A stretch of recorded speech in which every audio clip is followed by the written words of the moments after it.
Shalom et bienvenue sur Vidéo Tabernacle. Nous vous saluons dans le nom du Seigneur et Sauveur Jésus-Christ. Aujourd'hui, c'est un réel privilège que nous nous rencontrons dans l'émission surnommée La Voix des Grandes Eaux. Et aujourd'hui, nous allons traiter un des sujets à la lumière du message du temps de la fin et selon la Bible. Nous avons reçu pour ce sujet le pasteur Grégoire. Le pasteur Joseph Grégoire, il est pasteur de Sunset Tabernacle à Caen, en France. Que Dieu vous bénisse, pasteur Joseph. Amen. Pasteur, merci beaucoup pour cette occasion. Nous allons partager ce sujet. Le titre du sujet aujourd'hui, c'est la vision de la tente. Et la vision de la tente, pasteur, c'est un des sujets que nous connaissons beaucoup dans le message. J'aimerais un peu savoir qu'est-ce que la vision de la tente et de quelle tente s'agit-il?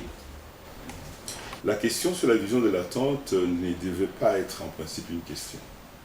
La vision de la tente, c'est une vision que le prophète a reçue en 1955, je pense que c'était au mois de décembre 1955. Il raconte cette étape de cette vision dans plusieurs messages.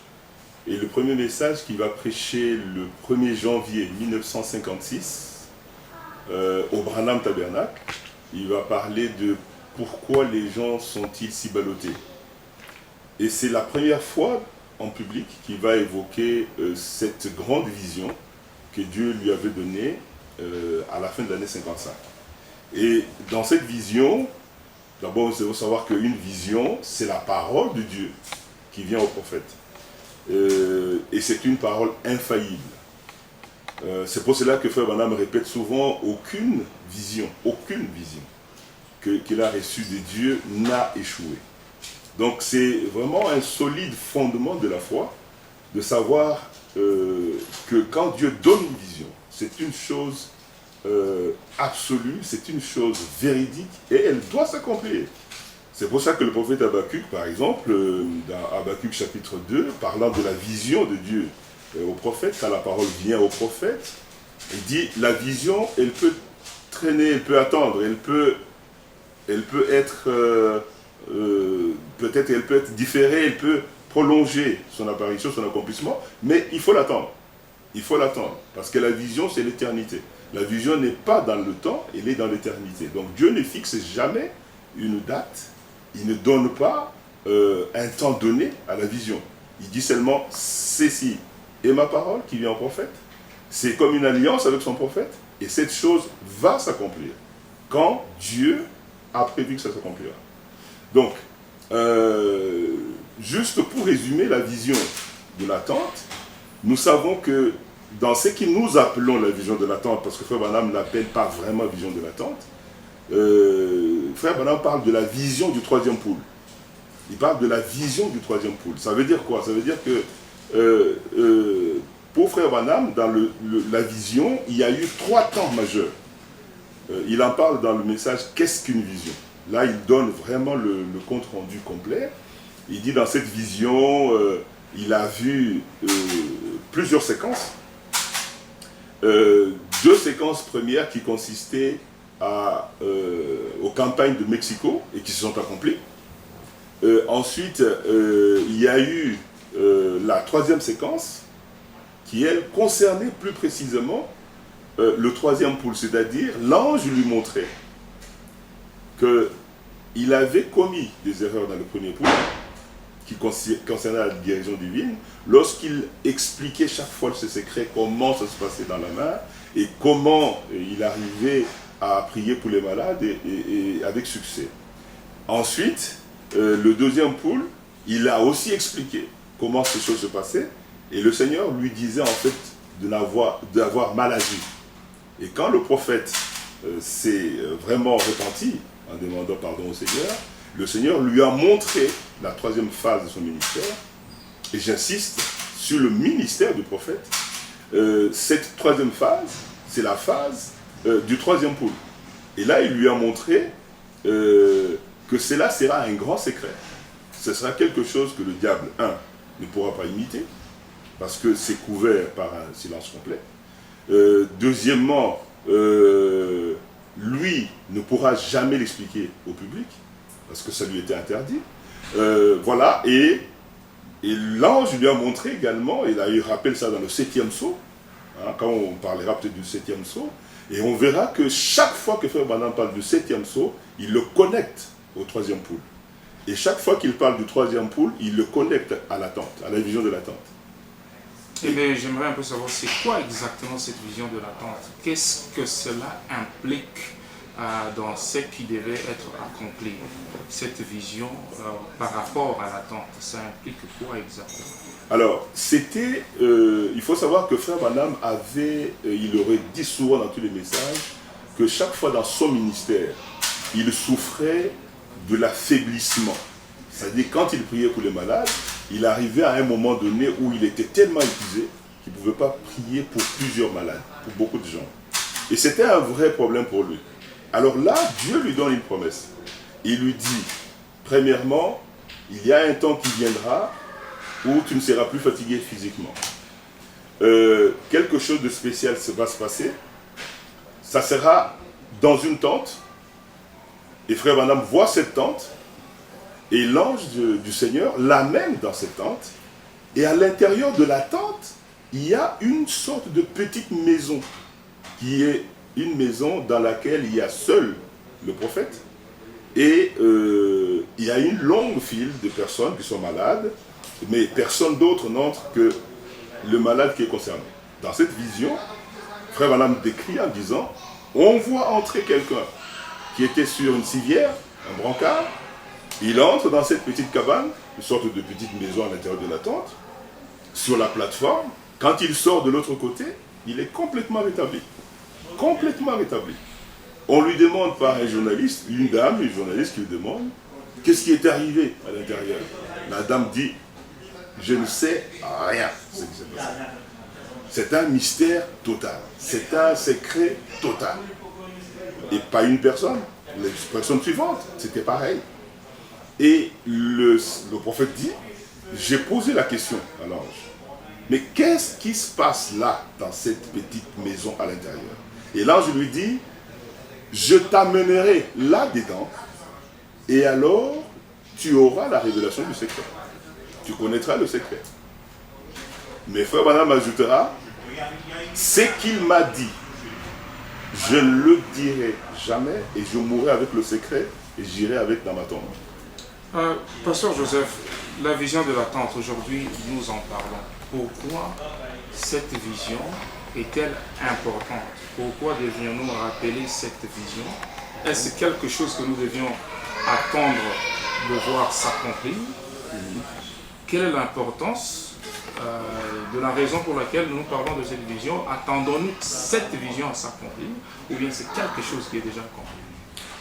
Alors très clairement, le message et le messager disent très clairement, de 1956 à 1965, que cette vision n'est pas accomplie. Je donnerai quelques points de vérification pour ceux qui lisent et qui croient le message. D'abord, pourquoi c'est important de parler de la vision, de l'attente? Parce que c'est une vision majeure du ministère du prophète. C'est le troisième point. C'est le 7e sceau. C'est les 7 tonnerres. Les grands secrets qui sont cachés derrière ça se trouvent sous ces ministères du troisième pôle. Et là, je ne parle pas de l'identification du troisième pôle, dont nous savons qu'il a été déjà identifié quand on parle de Attirite, pour ceux qui connaissent le message. On parle de ces enfants qui ont été sauvés. On parle de la guérison de Sœur Méda, du cancer. On parle de on parle de la tempête dans le Colorado qui a été stoppée par la parole du prophète.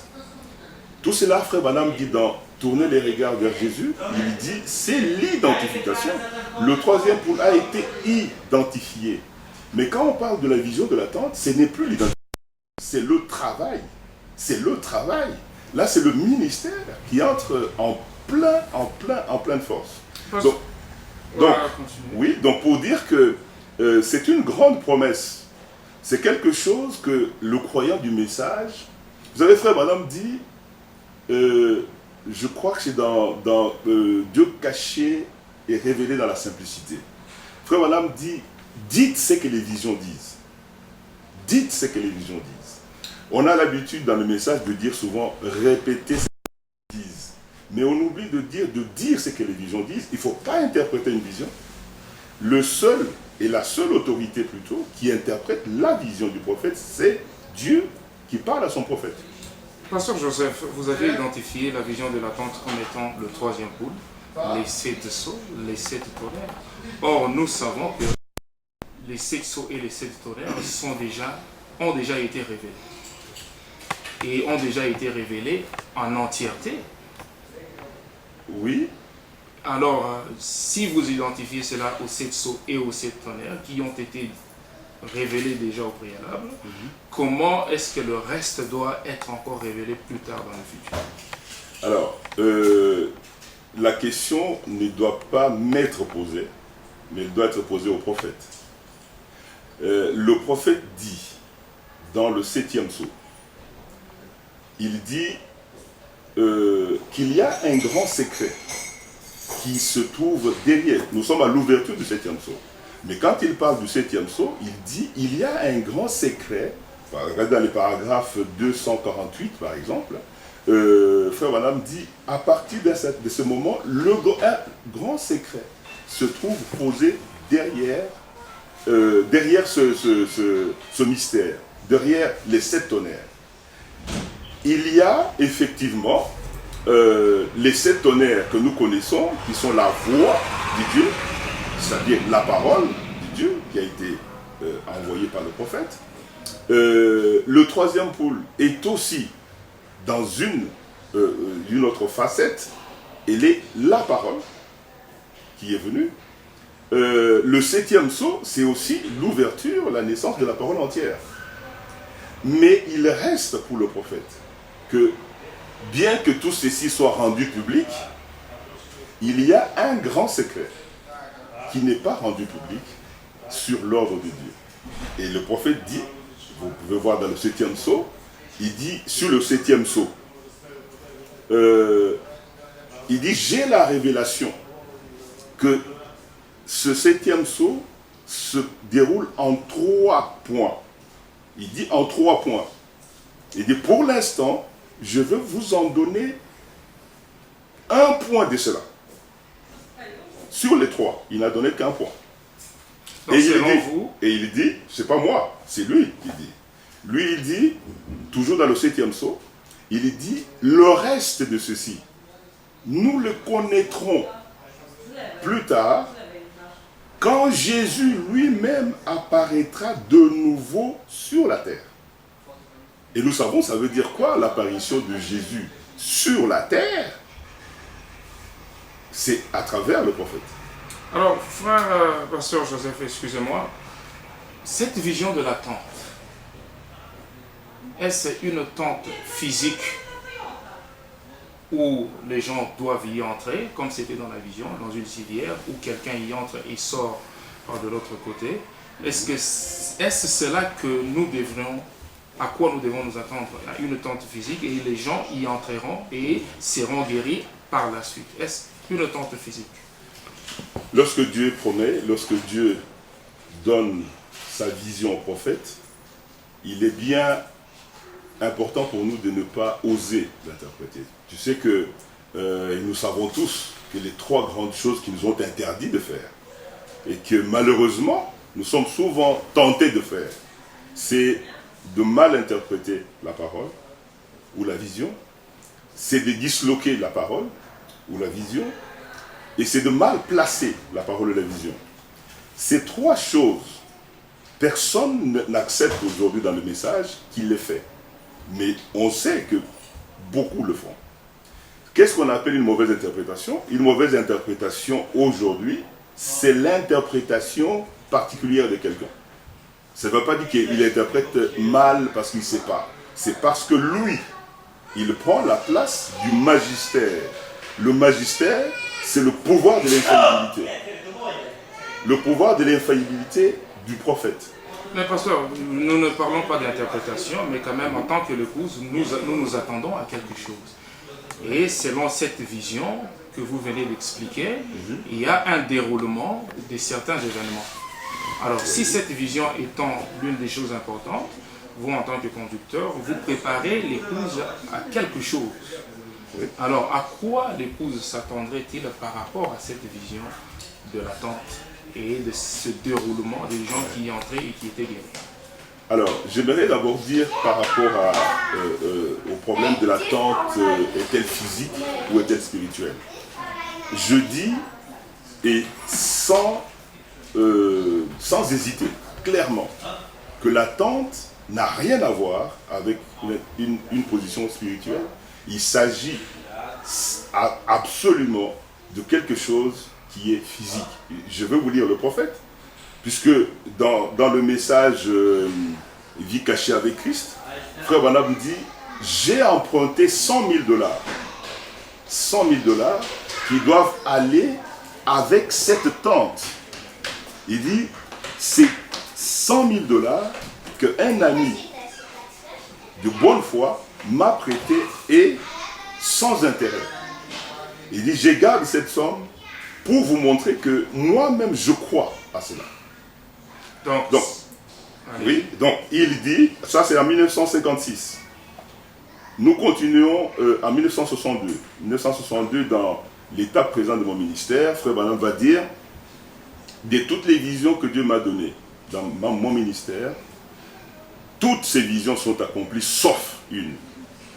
Celle où je dois entrer dans une tente pour pouvoir faire accomplir mon ministère.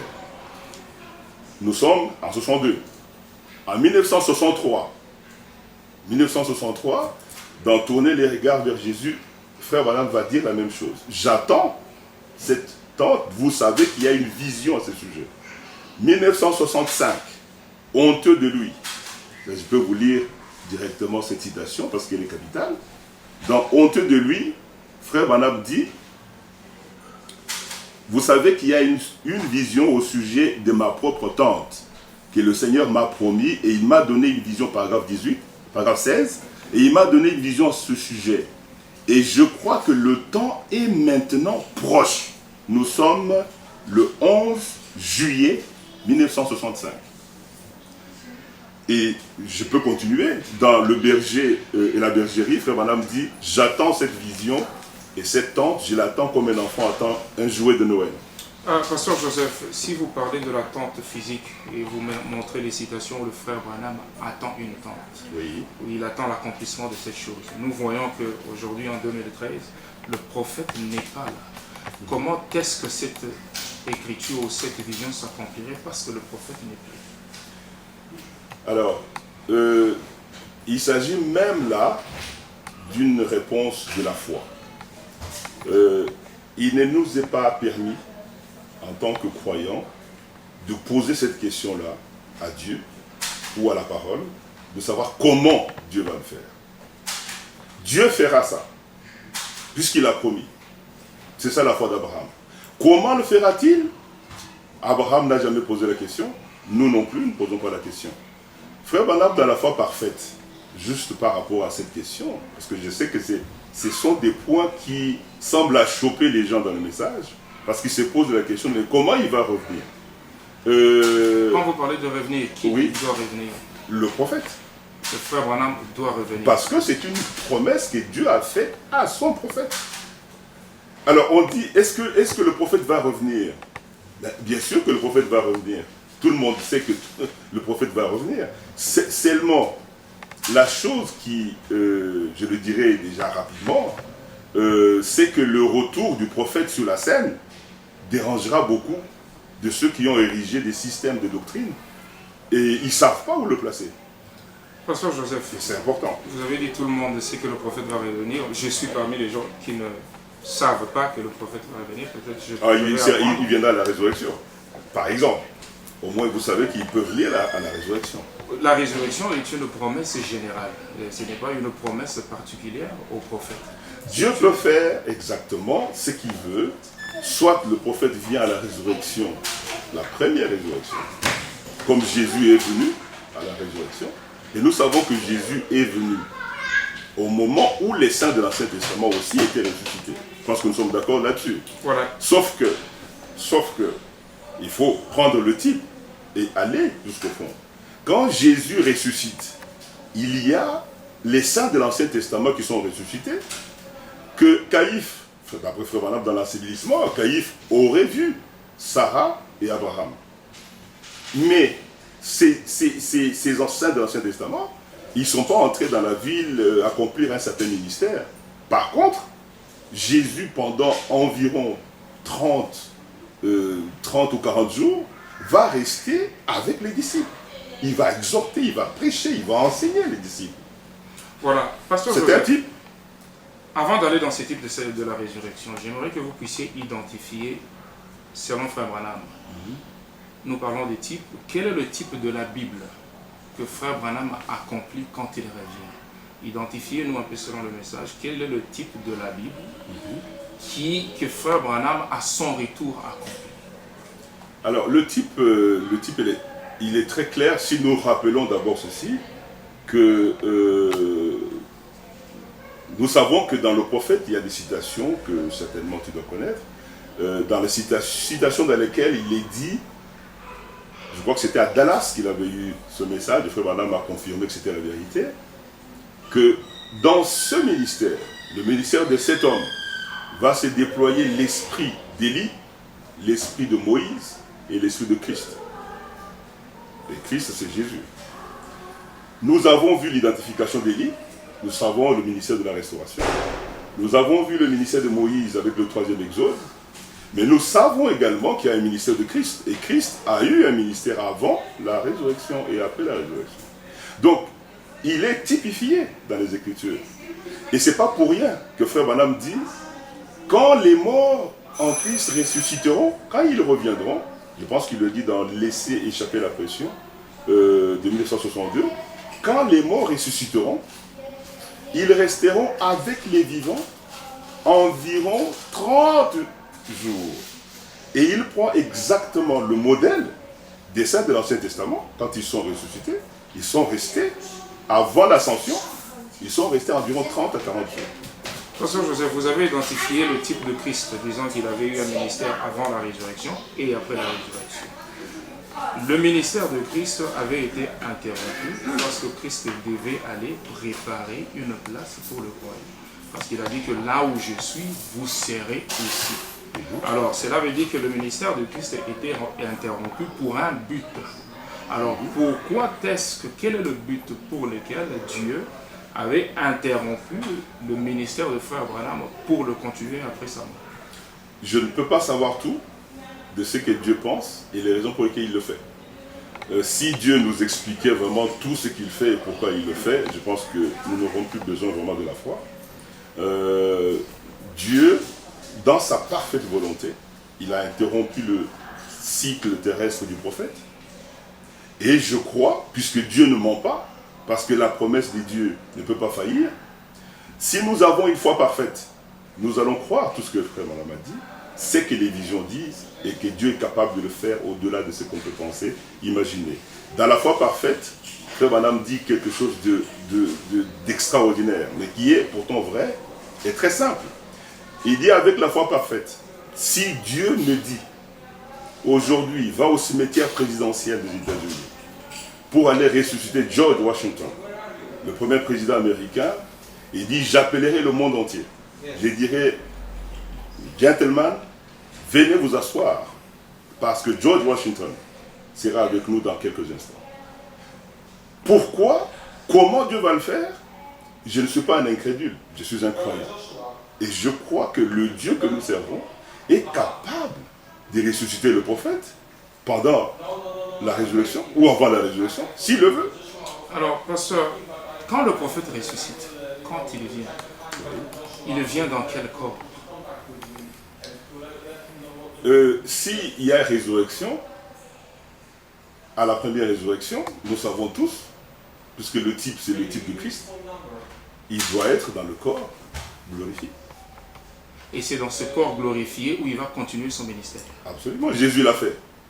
Jésus a eu un ministère dans le corps glorifié. C'est ce qu'on essaie d'oublier. Jésus a eu un ministère époustouflant après sa résurrection dans le corps glorifié. C'est lui qui va parler aux disciples d'Emmaüs. C'est lui qui va leur prêcher pendant des heures. C'est lui qui va se trouver sur le bord de la mer et qui est en train de manger avec les disciples, qui mange du poisson, etc. etc. C'est dans la Bible, c'est les Écritures.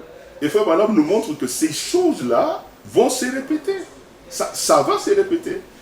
Ce n'est pas évident pour nos esprits humains.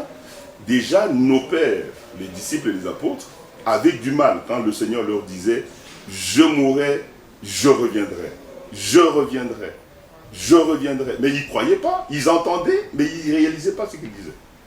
Jusqu'au moment où il est réellement apparu. Ce n'est pas évident pour un esprit humain de capter ces choses. Frère Branham dit dans plusieurs messages, et tu ne le sais pas, etc., d'autres messages, il dit « Je chevaucherai encore sur ce sentier.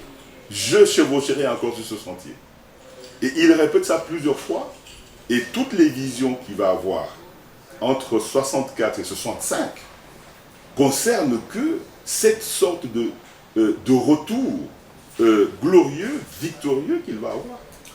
Pasteur Joseph Lefebvre Branham a dit qu'un jour il avait saisi sa main un courant de haute tension. Il a dit que Dieu ne pouvait pas le laisser mourir avant qu'il n'ait accompli le but pour lequel Dieu l'avait envoyé. Il a dit que car Dieu ne laisse pas ses messagers partir avant de terminer l'œuvre. Oui. Alors, comment est-ce que Dieu, qui a dit que quelqu'un ne peut pas partir avant que l'œuvre ne soit achevée, mais reprend le frère Branham avant qu'il ne termine sa mission? Dieu est souverain. Il n'y a personne qui peut lui poser la question pourquoi il l'a fait. Mais il y a une question sous cette question-là. C'est celle qui consiste à dire, est-ce que frère Branham a donné tout son message ou il y a encore autre chose qui reste? Je vous renverrai à Paul. Quand Paul écrit aux Éphésiens ou parle aux Éphésiens, il dit, je vous ai donné tout le conseil des dieux. Il dit, je vous ai donné tout le conseil des dieux. Mais le même Paul se retourne et puis il dit, voici, je vous dis un mystère. Il dit, je vous dis un mystère, nous ne mourrons pas tous, mais tous nous serons changés. Ça veut dire qu'il y a encore des mystères. Pourtant, il a donné tout le conseil des dieux. Il a donné tous les conseils, mais il n'a pas révélé tous les mystères. Mais c'est ce que le frère Branham a fait. Oui, mais il a révélé tous les mystères. Et c'est sous le 7e sceau qu'il dit aussi, cette révélation du 7e sceau, il faut lire toute la parole. Il ne faut pas s'arrêter seulement à un point, parce que vous garderez sinon une image d'une doctrine que certaines personnes ont établie. Il faut lire dans le 7e sceau, frère Branham dit, de ce 7e sceau, parce que nous savons que le 7e sceau, c'est exactement le prophète qui a eu la révélation de ça. Parce qu'il était dans la constellation des anges, et il était en contact avec le 7e ange céleste, qui avait le 7e sceau, et dans ce contact, il a reçu ce secret, et frère Branham dit, j'ai reçu la révélation de ce 7e sceau qui consiste en 3 points. Bon, nous savons ce que c'est que le premier point, il le détaille, il parle de 7 tonnerres. Mais les 2 autres points, il n'en parle pas. Est-ce que toi, tu sais les 2 points qui restent? Je ne connais pas Nous avons besoin de savoir. les 2 points. Mais maintenant, j'aimerais juste poser une autre question. Parce que le frère Branham, il a dit que tous les types de la Bible, y compris le type du Seigneur Jésus-Christ, qui a eu le ministère avant et après la révélation, tous les types et toutes les paraboles de la Bible sont déjà accomplies. Une hésitation qu'on sait même référer aujourd'hui avec Oui. l'Église. Et pour le frère Branham, tous les types sont déjà accomplis. Il n'y a aucun type qui ne reste à être accompli. Oui, mais il faut dire ce que le prophète dit. Lorsque vous parlez de... Je vois que vous faites allusion au paragraphe 337 dans Dieu dévoilé, où frère Branham dit, ici devant vous, toutes les paraboles, tous les types sont manifestés ici devant vous. C'est juste, c'est juste. Mais le même prophète dit que son ministère typifie celui de Jésus-Christ. Le même prophète. Son ministère typifie celui de Jésus-Christ. Et ce ministère de Jésus-Christ est avant sa mort, sa crucifixion, et après sa résurrection. Donc il n'y a pas quelque chose de nouveau pour nous, qu'il y ait un ministère avant et après la résurrection. C'est pas... Alors, il faut aussi noter que dans le paragraphe 337, il y a le 338, où frère Branham, dans sa pensée plus exactement, parle non pas de manifestation autre que l'interprétation parfaite de la parole. C'est-à-dire, il n'y a plus de parabole, il n'y a plus de type des ombres qui restent dans l'Ancien, dans le Nouveau Testament, qui ne soient pas interprétées dans ces derniers jours. Donc, il parle de l'interprétation parfaite, celle dont Paul avait dit aux Corinthiens, quand le parfait viendra, le partiel disparaîtra. Et frère Branham dit, nous avons reçu l'interprétation parfaite des Écritures. C'est ce que nous avons maintenant. Ce n'est pas une manifestation, je ne sais pas, une typologie un peu différente, de ramener tout à frère Branham. Non, non, non, non. C'est que frère Branham a reçu l'interprétation parfaite de toutes les paraboles, de tous les types, de toutes les ombres. Et c'est ça qui fait le bonheur du croyant dans le dernier jour. Monsieur Joseph, quand le frère Branham, selon vous, qui doit revenir, reviendra-t-il jeune ou bien dans son vieux corps? Mais tu as déjà toi-même la réponse. Quand on reçu dans le corps glorifié, sommes-nous dans un vieux corps ou dans un corps jeune? Mais maintenant, cette résurrection, où le frère Branham vient par la résurrection, comme vous dites, est-ce la résurrection générale de tout le monde de 1 Thessaloniciens 4? Ou bien c'est une promesse? Alors, le type est toujours dans la Bible. Lisez le message de l'enlèvement. Matthieu 27, c'est quoi? C'est la résurrection des saints de l'Ancien Testament. Maintenant, la résurrection des saints de l'Ancien Testament, c'est une promesse de tous les saints, ce n'est pas seulement de frère Branham. Oui, absolument. Absolument. Donc c'est tous les saints qui viennent avec frère Branham. Mais tu remarques bien que quand Jésus ressuscite, la Bible dit, les saints sont ressuscités quand il a crié à la croix, mais il y avait personne qui soit sorti de la tombe avant que Jésus ressuscite. Parce qu'il y a un ministère qui doit s'accomplir avant qu'il y ait l'enlèvement. Merci beaucoup, Pasteur Joseph. Nous n'avons pas le temps. Merci beaucoup. Merci beaucoup pour cette occasion. Que Dieu te bénisse. Nous remercions le frère Eric Malonga qui est derrière votre caméra. Que Dieu vous bénisse richement et à la prochaine. Tu es riche en miséricorde, Jésus mon sauveur.